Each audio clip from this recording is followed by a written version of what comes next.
नमस्कार जोहार। मैं मोहित कुमार। आप सभी देख रहे हैं प्रातः आवाज़ न्यूज़ 24 झारखंड।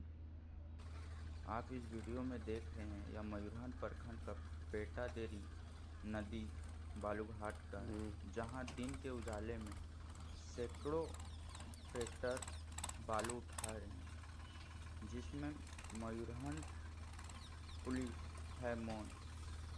क्या ट्रैक्टर वालों से मयूरहंड पुलिस लेती है कोई भत्ता? आखिर क्यों नहीं कर रही है इन पर कोई कानूनी कार्रवाई? बेखौफ होकर बालू माफिया उठा रहे हैं बालू और बेच रहे हैं महंगे दामों पर।